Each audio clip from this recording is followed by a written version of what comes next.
আজকে কয়দিন পর ব্যান্ডেজটা খুলে দিলাম বলুন তো? 21 দিন মনে আছে আপনার? ফেসবুক বন্ধুরা, এই যে সেই বয়স্ক লোক, উনি অ্যাক্সিডেন্ট করে হাত ভেঙে গেছিল। আজকে 21 দিন পরে ওনার ব্যান্ডেজটা খুলে দিচ্ছি। দেখেন কিভাবে আমি প্লাস্টার দিয়েছিলাম। ইনশাল্লাহ আপনারা দেখেন।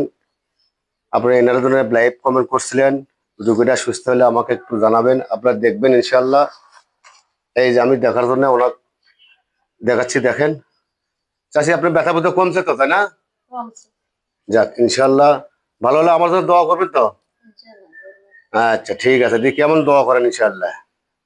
পরের দিন তো আমার গালি গালি পারছিলেন, মনে আছে আপনার? হ্যাঁ হ্যাঁ।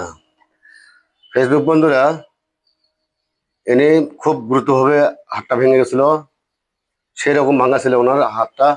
হাত নড়াচড়া করেন না, আপনার হাত নড়াচড়া করেন না, আপনি এদিক করেন হাতটা। এই যে এটা আমার ঔষধ, দেখেন ফেসবুক বন্ধুরা, আমি দেখাচ্ছি আপনাকে। উনি কখনোই ভাবছিলেন না বলে আমি এত তাড়াতাড়ি সুস্থ হব। ইনশাল্লাহ এই ধরনের কোনো ভাঙ্গা মস্কা থাকলে আপনি চ্যালেঞ্জের মাধ্যমে এখান থেকে কাজ করে নিতে পারবেন ইনশাল্লাহ। চাইছে আপনি কখনো ভাবছিলেন আপনার তাড়াতাড়ি সুস্থ হবেন? হ্যাঁ, তো পরের দিন কিছু গাল পাচ্ছিলেন আপনি আমাকে? আমি কি ব্যথা দিয়েছিলাম? কই ব্যথা দিয়েছিলাম? আপনার হাত দেন।